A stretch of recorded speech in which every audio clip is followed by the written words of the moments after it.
Hello and welcome back friend. Welcome back to another video tutorial from BioSeco. Today we will discuss about a very important topic of molecular biology, that is about chaperones and chaperonins. What is chaperones? So chaperones are a group of proteins with assisting protein folding in the cell under some physiological stress condition. Or we can say that they have the ability to recognize and bind with non-native protein for their correct folding of protein. तो चैपरॉन चैपरोनिन्स क्या है? एक group of proteins है जो कि cell में proteins के correct folding में हेल्प करता है. तो सपोज दिस इज एमआरएनए है. इसका ट्रांसलेशन से एक प्रोटीन बना, दैट इज आफ्टर ट्रांसलेशन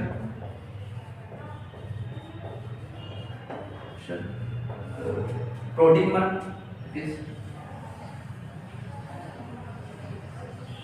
उस प्रोटीन का एक फोल्डिंग होता है और there biological function carry out करने के लिए उस प्रोटीन को फोल्डिंग होता है. तो अगर उस प्रोटीन का करेक्ट फोल्डिंग हो गया तो ठीक है, लेकिन अगर उस प्रोटीन का इनकरेक्ट फोल्डिंग हुआ या इम्प्रॉपर फोल्डिंग हुआ तो उसके पास दो कंडीशंस राइज अप होते हैं. पहला कंडीशन ये है कि उस प्रोटीन को रिपेयर कर दिया जाए, और दूसरा होता है कि उस प्रोटीन को सेल से एलिमिनेट कर दिया जाए ताकि कोई तरह का डिजीज कॉज ना करे. तो इसके थ्रू या तो ये प्रोटीन जो बना, ये फोल्डिंग प्रोटीन है, इसका एग्रीगेशन होगा, दैट इज एग्रीगेट्स.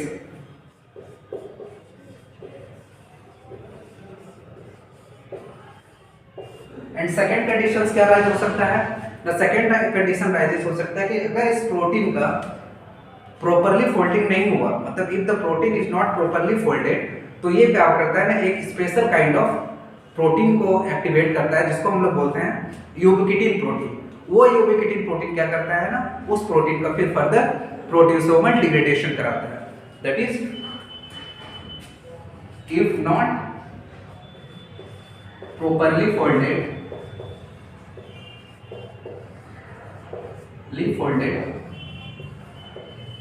तो क्या, जब प्रोटीन अगर ये एग्रीगेट जो हुआ इसका अगर प्रॉपर फोल्डिंग नहीं हुआ, रिपेयर भी नहीं किया जा सकता है, तो ये क्या करेगा ना, यूबिक्विटिन नाम के प्रोटीन को एक्टिवेट करेगा और ये यूबिक्विटिनाइजेशन के थ्रू इस प्रोटीन का डिग्रेडेशन हो जाएगा. That is protein degradation.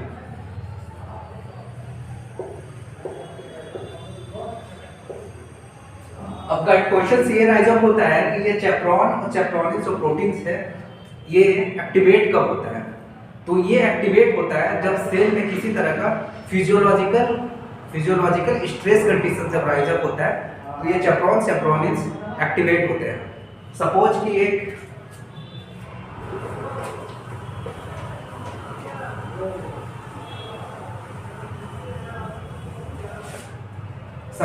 एक सेल है, ये एक सेल है. तो अंडर फिजियोलॉजिकल स्ट्रेस कंडीशन में क्या होता है ना, ये जब स्ट्रेस कंडीशन में आ गया तो इस सेल्स में हिट्स ऑफ प्रोटीन होता है, that is hits of proteins.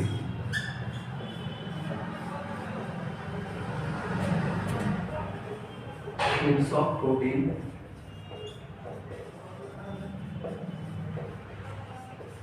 तो जब सेल पे स्ट्रेस पड़ता है किसी तरह का तो हिट्स ऑफ प्रोटीन एक्टिवेट हो जाता है. फिर वो हिट्स ऑफ प्रोटीन क्या करता है ना, चैपरॉन्स और चैपरोनिन प्रोटीन को एक्टिवेट करता है, और वो फिर चैपरॉन्स और प्रोटीन क्या करता है, उस प्रोटीन का करेक्ट फोल्डिंग कराता है ताकि वो सेल जो है वो सरवाइव कर सके और सेल का प्रॉपर फंक्शन और कंटिन्यू हो सके. तो ये चैपरॉन चैपरोनिन का था. अब हम लोग बात करेंगे इसके कुछ प्रॉपर्टीज के बारे में कि what are the properties of chaperones.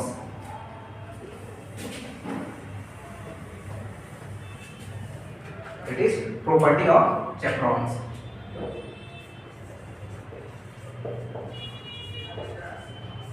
तो सबसे पहले इसका प्रॉपर्टी में हम लोग ये कह सकते हैं कि they interact with non native protein, मतलब वो नॉन नेटिव प्रोटीन के साथ इंटरेक्ट करेगा. इंटरेक्ट करेगा, that is they interact with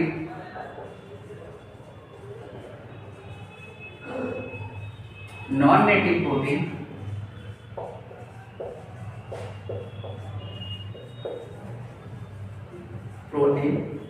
and assist their correct folding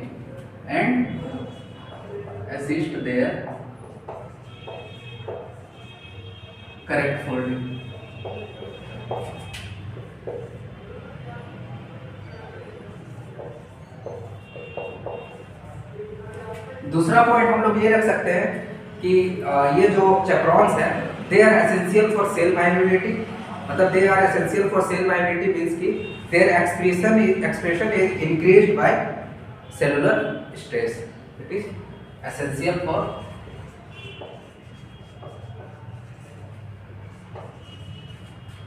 cell viability and they are activated during stress condition, ये stress condition।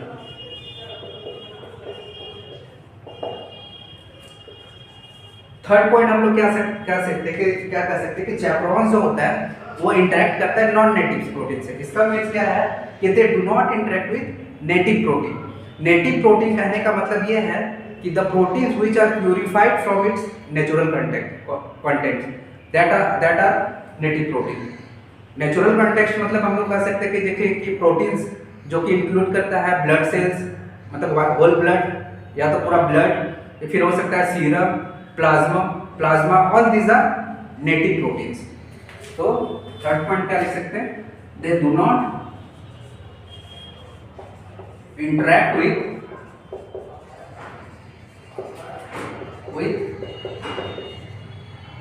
native proteins। Native proteins क्या होता है ना, native proteins are those protein which are purified from its natural contents, that is purified from it's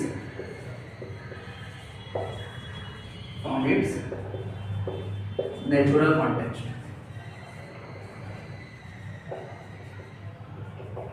it includes कौन किस तरह के proteins, तो it includes whole blood, plasma, serum etcetera.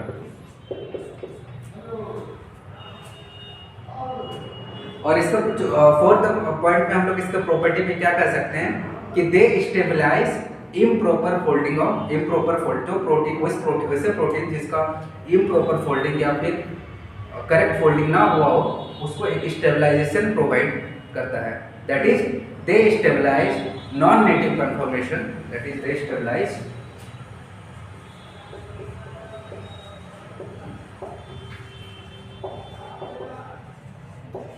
Non native conformation.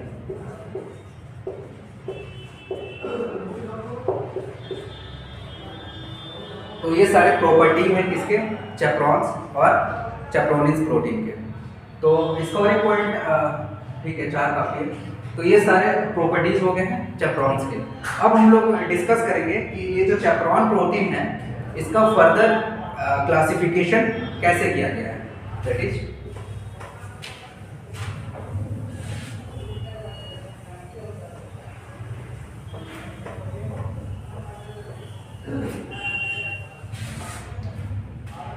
Suppose ये चैपरॉन है,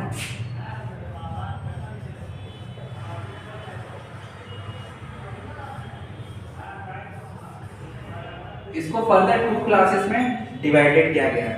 तो first one is HSP70 and HSP40 जो कि ATP बेस्ड होता है, and the second one is chaperonin, वो भी ATP बेस्ड होता है। फिर HSP70 और HSP40 है, ये कहाँ पाया जाता है, ये फंक्शन जो पाया जाता है ये पाया जाता है यूकैरियोट्स में, और जो चैपरोनिन्स में जो है उसमें उसको फिर फर्दर 2 क्लासेस में डिवाइड किया गया है। फर्स्ट वन इज GROEL या GROES सिस्टम जो कि आपका प्रोकैरियोट्स में होता है, और the second one is HSP60 या HSP 70 जो कि आपका यूकैरियोट्स में होता है। तो HSP 70 एंड HSP 40 ये कहाँ होता है आपका यूकैरियोट्स में, दैट इज यूकैरियोट्स में। इसका मॉलिक्यूलर वेट कितना है ना, इसका मॉलिक्यूलर वेट है आपका 70 किलो डाल्टन। थर्ड पॉइंट हम लोग क्या कह सकते हैं कि ये जो HSP 70 HSP 40 है ये आपका क्या है, ये जैसे कि दो आफ्टर जैसे कि ट्रांसलेशन होने के बाद चैपरॉन चैपरोनिन्स का रोल होता है। तो ये जो चैपरॉन का रोल करेगा, तो ये जो HSP 70 और HSP 40 सिस्टम है इसमें क्या करता है ना, इसमें एट अ टाइम ऑफ को ट्रांसलेशन, मतलब एक तरफ ट्रांसलेशन हो रहा है, प्रोटीन का mRNA का ट्रांसलेशन हो रहा है, तो को ट्रांसलेशन मतलब प्रोटीन का ट्रांसलेशन भी हो रहा है साथ साथ, और ये चैपरॉन जो प्रोटीन है ये भी प्रोटीन को करेक्ट फोल्डिंग प्रोवाइड करते जा रहा है। मतलब कि जैसे कि ये एक mRNA है, इसका ट्रांसलेशन हो रहा है, तो इससे एक प्रोटीन बना, तो इस प्रोटीन का mRNA का ट्रांसलेशन भी हो रहा है, और इसके साथ साथ ये चैपरॉन्स क्या कर रहा है, उस प्रोटीन को करेक्ट फोल्डिंग भी प्रोवाइड कर रहा है। तो हम लोग ये कह सकते हैं कि जैसे कि को ट्रांसलेशनल चैपरॉन जो होता है वो को ट्रांसलेशनल फोल्डिंग कराता है प्रोटीन का, दैट इज को translational folding. And the fourth point we can say that their activity is upregulated during stress condition, that is they are upregulated during stress condition। ये हो गया आपका HSP 70 एंड HSP 40 का। ये जो होता है ये ATP बेस्ड होता है, दैट इज इसमें ATP का यूटिलाइजेशन होता है। अब बात करें सेकेंड क्लास ऑफ चैपरॉन्स का, तो सेकेंड क्लास ऑफ चैपरॉन्स को हम लोग बोलते हैं चैपरोनिन, दैट इज चैपरोनिन। ये भी एटीपी बेस्ड होता है, दैट इज ये भी एटीपी बेस्ड होता है। फर्दर इस चैपरोनिन को टू क्लासेस में बांटा गया। फर्स्ट वन इज GROEL या GROES system, and the second one is HSP 60 या HSP 10 सिस्टम। HSP 60 या 10 जो है वो यूकैरियोट्स में होता है, और GROEL और GROES सिस्टम है वो आपका प्रोकैरियोट्स में होता है, दैट इज GROEL या GROES सिस्टम। ये आपका काम होता है प्रोकैरियोट्स में। और सेकेंड होता है क्या, HSP 60 और HSP 10। ये आपका काम होता है, ये होता है आपका यूकैरियोट्स में, दैट इज यूकैरियोट्स में। और ये जैसे कि ये जो चैपरॉन्स था HSP 70 या HSP 40 उसमें था को ट्रांसलेशन फोल्डिंग, मतलब एक तरफ से ट्रांसलेशन भी हो रहा है और प्रोटीन का फोल्डिंग भी हो रहा है। लेकिन ये जो चैपरोनिन्स है ये इसका जो सिस्टम है ये बेस्ड होता है किस पे ना, आफ्टर ट्रांसलेशन, मतलब प्रोटीन का mRNA का ट्रांसलेशन हो गया, उससे प्रोटीन जब बन गया उसके बाद प्रोटीन्स का फोल्डिंग होता है। तो we can say that after translation.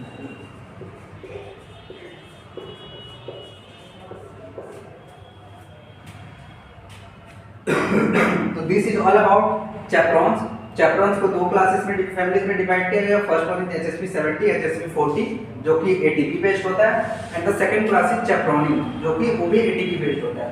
फिर चैपरोनिन्स को फर्दर टू क्लासेस में डिवाइड किया गया, दैट इज GROEL या GROES system, and the second one is HSP 60 या HSP 10। GROEL या GROES सिस्टम जो है वो प्रोकैरियोट्स में होता है, और HSP 60 या HSP 10 जो है वो आपका यूकैरियोट्स में होता है। और HSP 70 और HSP 40 यूकैरियोट्स में होता है। इसका मॉलिक्यूलर वेट 70 किलो डाल्टन होता है। ये को ट्रांसलेशन फोल्डिंग होता है, मतलब एक तरफ ट्रांसलेशन भी हो रहा है और एक तरफ प्रोटीन का फोल्डिंग भी हो रहा है। और ये जो प्रोसेस है चैपरॉन्स का एक्टिविटी है वो अप रेगुलेटेड हो जाता है कब, जब स्ट्रेस कंडीशन में सेल सफर करता है। और चैपरोनिन कब होता है, आफ्टर ट्रांसलेशन, मतलब mRNA का ट्रांसलेशन हो गया, प्रोटीन का फॉर्मेशन हो गया, उसके बाद चैपरोनिन का रोल प्ले होता है और वो प्रोटीन को करेक्ट फोल्डिंग प्रोवाइड करता है, सेल को एक वायबिलिटी देता है बाय स्टेबलाइजिंग और correct folding of improper folded protein. तो इन बैक्टीरिया का कंडीशन में क्या होता है, ये जो HSP70 है उसको हम लोग DNA K के नाम से जानते हैं, और ये जो HSP40 है इसको हम लोग DNA J के नाम से जानते हैं। तो इन बैक्टीरिया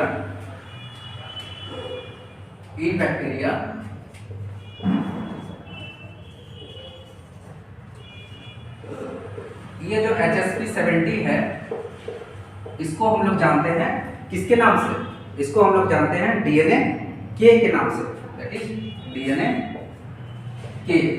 और ये जो HSP40 है दैट इज HSP40 इसको हम लोग जानते हैं DNA J के नाम से। तो अगर प्रोटीन्स का करेक्ट फोल्डिंग ना हो, अगर इसका एक प्रॉपर फोल्डिंग रह गया, उसका प्रोटियोसोमल डिग्रेडेशन ना हो, तो उसके कारण various kind of disease cause होता है हम लोग ह्यूमन बॉडी में, जैसे कि आपका अल्जाइमर डिजीज हो गया, पार्किंसंस डिजीज हो गया।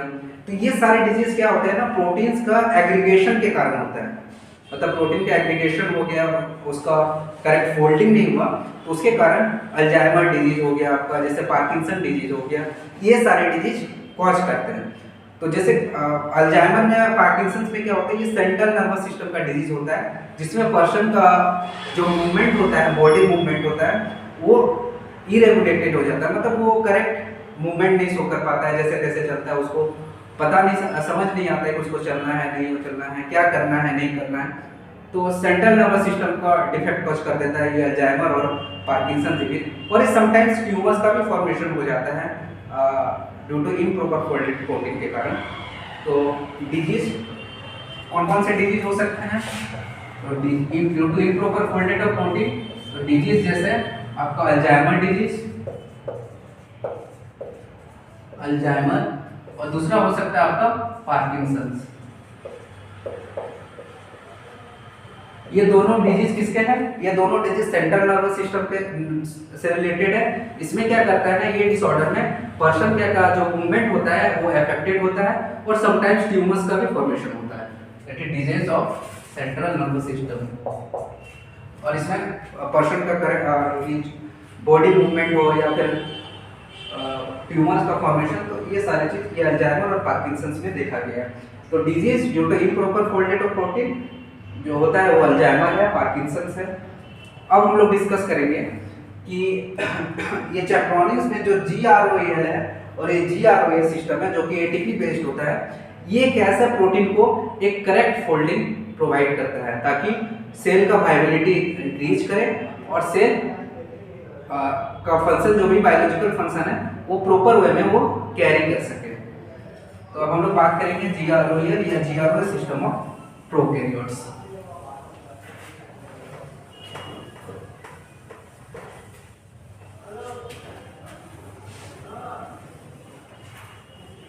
It is GROAL या GROAS सिस्टम। ये कहाँ होता है, प्रोकैरियोट्स में, और ये क्या होता है, ATP बेस्ड।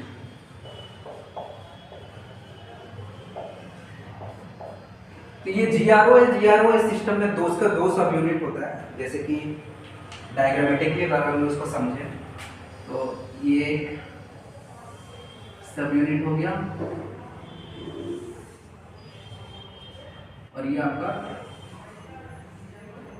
दूसरा सब यूनिट हो गया।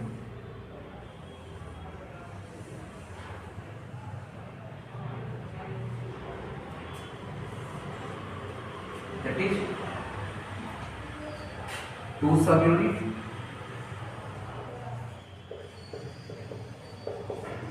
और यहाँ पे एक कैप प्रेजेंट होता है जिसको हम लोग बोलते हैं GROAS कैप।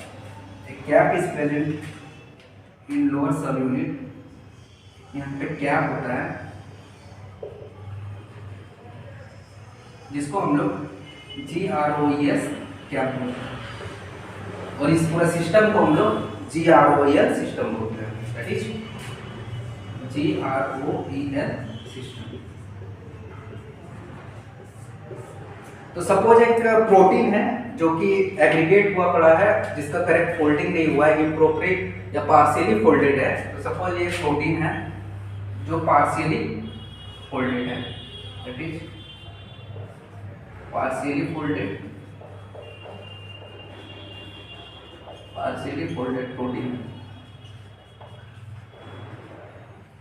तो ये जो पार्शियली फोल्डेड प्रोटीन है ये क्या करेगा ना, ये इंटर कर जाएगा किसमें, जीआरओएल सिस्टम में। तो ये पार्शियली फोल्डेड प्रोटीन है, ये आपका सेकंड पॉइंट स्टेप में ये इंटर कर गया आपका जीआरओएल सिस्टम में।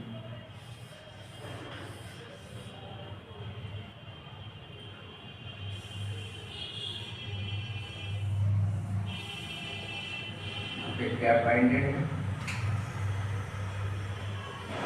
तो जैसे ये प्रोटीन जो इम्पार्शियली फोल्डेड प्रोटीन है या इम्प्रॉपरली फोल्डेड प्रोटीन है, ये प्रोटीन जैसे ही जीआरओएल सिस्टम में इंटर किया तो ये जो कैप लगा होता है लोअर सब यूनिट में, ये कैप यहाँ से रिमूव हो जाता है।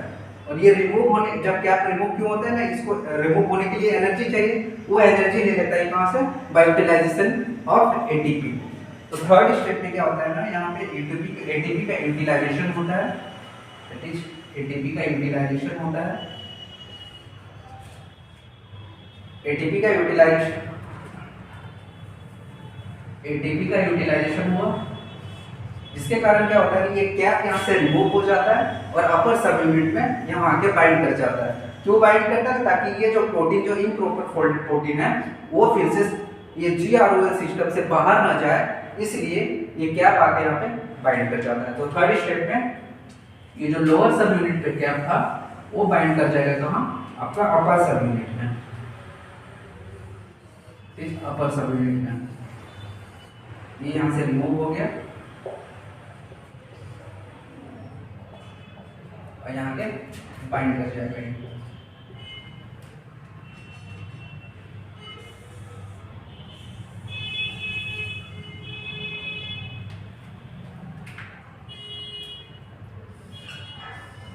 फिर क्या होगा ना, ये जो प्रोटीन जो अपर सब यूनिट में जो इंटर किया उसको जीआरओएस जो कैप है उसको कवर अप कर दिया, ताकि वो जो इम्प्रॉपर फोल्डिंग प्रोटीन है वो जीआरओएस सिस्टम से बाहर ना जाए। इसके बाद क्या होगा, उस प्रोटीन का करेक्ट फोल्डिंग होगा। करेक्ट फोल्डिंग होने के बाद ये जो कैप लगा था ऊपर अपर सब यूनिट पे, ये कैप फिर से एटीपी का यूटिलाइजेशन करके ये कैप यहाँ से रिमूव होकर फिर से अपना इनिशियल स्टेज पे आ जाएगा और उस प्रोटीन जो कि इम्प्रॉपर फोल्डेड प्रोटीन था वो फिर सेलुलर एनवायरनमेंट में रिलीज कर दिया जाएगा। तो फोर्थ स्टेप में क्या होगा ना, फोर्थ स्टेप में फिर से एटीपी का यूटिलाइजेशन होगा, एटीपी का यूटिलाइजेशन होगा और ये जो कैप था यहां से रिमूव हो जाएगा और ये बाइंड कर जाएगा कहां ना, इनिशियल स्टेज पे, दैट इज ये जो कैप है ये आपका यहां से रिमूव हो गया और ये बाइंड कर जाएगा कहां ना, आपका लोअर सब यूनिट में जो इनिशियल स्टेज था। और इसका जो प्रोटीन है जिसका करेक्ट फोल्डिंग हो गया वो रेडी टू उसका वो क्या करेगा, सेलुलर एनवायरनमेंट में जाने के लिए रेडी हुआ रहेगा। तो फिफ्थ स्टेप में क्या होता है ना, फिफ्थ स्टेप में हम लोग लिख सकते हैं इनिशियल स्टेज में आ जाएगा तो ये क्या हो जाएगा, अपर सब यूनिट ऐसे का इनिशियली जैसे था वैसे ही रह जाएगा। लोअर सब यूनिट में क्या फिर से आके बाइंड हो जाएगा और जो इम्प्रॉपर फोल्डिंग का प्रोटीन था उसका सेलुलर एनवायरनमेंट में रिलीज हो जाएगा, that is release at cellular environment.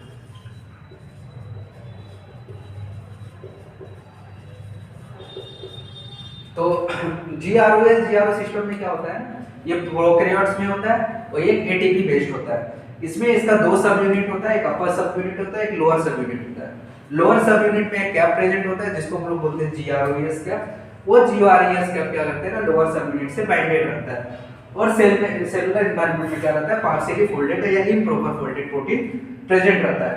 तो ये सेकंड स्टेप में क्या दिखाया है ना, ये इम्प्रॉपर फोल्डेड प्रोटीन उस जीआरओएल सिस्टम के अंदर इंटर करता है। जैसे इंटर करता है तो with the utilisation of ATP ये जो कैप था लोअर सब यूनिट पे, ये यहाँ से रिमूव होकर बाइंड कर जाता है अपर सब यूनिट में। फिर जैसे ही अपर सब यूनिट में बाइंड करता है, ताकि क्यों बाइंड करता है, ताकि ये जो इम्प्रॉपर फोल्डेड प्रोटीन था इंटर किया था जीआरओएल सिस्टम में, वो सेल से बाहर ना जाए। उसके बाद एक कैप लग जाएगा आपका अपर सब यूनिट में। उसके बाद फोर्थ स्टेप में क्या होगा ना, फिर से यूटीपी एटीपी, फिर प्रोटीन का करेक्ट फोल्डिंग होगा, फिर एटीपी का यूटिलाइजेशन करने के बाद ये कैप जो अपर सब यूनिट में था, ये यहाँ से रिमूव होकर फिर से इनिशियल स्टेज दैट इज कि लोअर सब यूनिट में था, वहां पे जाके ये बाइंड कर जाएगा। और जैसे बाइंड करेगा तो ये जो प्रोटीन इम्प्रॉपर फोल्डेड प्रोटीन था उसका करेक्ट फोल्डिंग हो गया होगा, तो ये करेक्ट फोल्डेड प्रोटीन फिर सेलुलर एनवायरनमेंट में रिलीज कर दिया जाएगा। तो इस तरह से जीआरओएल और जीआरओएस सिस्टम के थ्रू प्रोटीन्स का फोल्डिंग, करेक्ट फोल्डिंग होता है। तो this is all about chaperones and chaperonins. तो आज के लिए बस इतना ही, मिलते हैं अगले वीडियो में, तब तक के लिए गुड बाय, थैंक यू।